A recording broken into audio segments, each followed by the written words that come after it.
I used to work the night shift at a warehouse outside the city. Honestly, it wasn't the most pleasant place.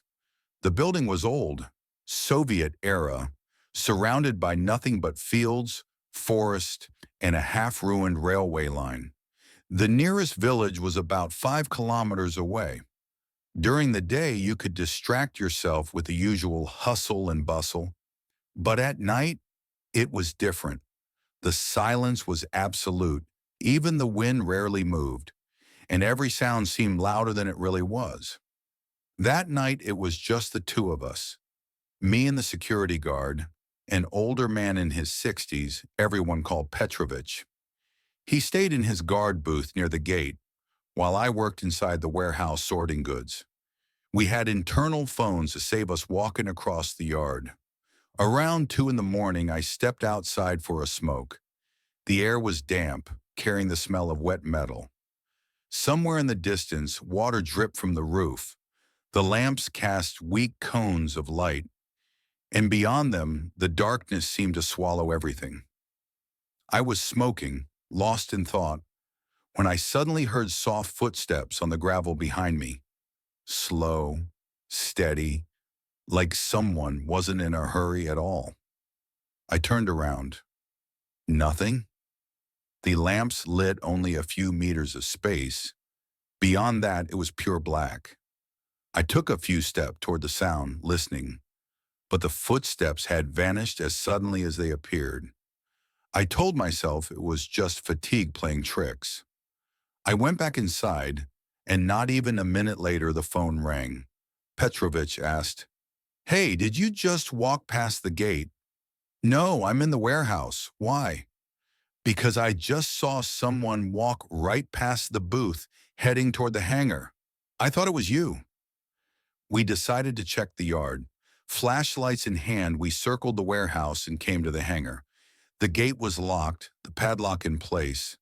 But when we went back to the booth to check the cameras, that's when it got strange. The booth door was locked, and the key, in Petrovich's hand, simply wouldn't turn. It was as if something inside was jamming the mechanism. We took turns, wiggling, tapping, even forcing it a little. Nothing. And yet, just 2 hours earlier, Petrovich had locked it with the same key without any issue. We waited, smoked, walked the yard again. An hour and a half, nearly 2. During that time, both of us started feeling a dull pressure in our heads, and sweat was running down our backs, even though the night air was cold. Then suddenly the key turned effortlessly. The door swung open like nothing had happened. Inside, everything was in place. We sat down to check the surveillance footage. And here's where it got truly unsettling. On the camera facing the booth, the exact moment when someone walked past was just black.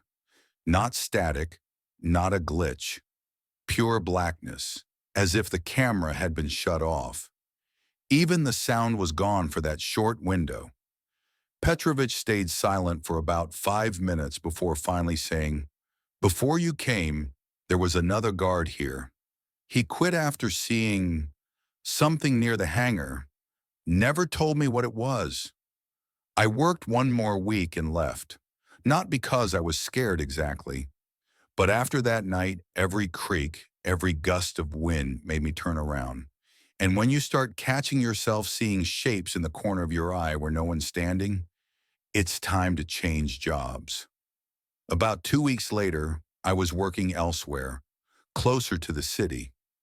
But at night, whenever I heard the creak of a gate or the sound of footsteps, my mind always went back to that hangar and those 2 hours with the stubborn key. One evening, I stopped by a small shop near the bus station. The line was long, and when I turned to set my things down, I saw Petrovich. He had a bag of bread in his hand and was looking at me like he wanted to say something, but wasn't sure if he should. "Hey, how's it going at the warehouse?" I asked. "Still working," he said quietly. Then he paused as if weighing his words. "Listen, maybe you should know something. We stepped outside, away from the people. He lit a cigarette, took a few drags, then asked, "Remember that night when we couldn't open the booth?" I nodded. You probably think it was just bad luck, but the inside camera in the booth caught something. While we were at the hangar, a figure appeared in the frame. It was standing right by the door on the side where the key goes in, and it stood there without moving for almost 2 hours. I felt a chill run down my spine. "Why didn't you tell me?" I asked. "Because on the footage, it was just a black silhouette, no face. And the part that got to me, the door only unlocked the moment it disappeared, not walked away, just vanished from the frame." He took a final drag, dropped the cigarette, and said, "If it was on the other side of that door, that means we were only a few inches away from it the whole time." I didn't answer. And from that evening on, I started locking even the inside doors of my apartment at night. We parted ways, chatted about work, and that was that. A month later, Petrovich called me early in the morning. His voice was low, as if he hadn't slept all night. "Listen, you won't believe this. We hired a new guard. Young guy, maybe 20, quiet, decent, and this morning, they found him."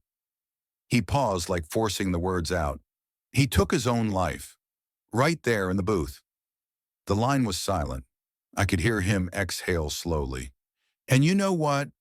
That night, the camera recorded nothing again, just a black screen. So that's the story that happened to me while I was working there. Have you ever experienced anything like this? Write your stories in the comments. I'd love to hear what happened to you.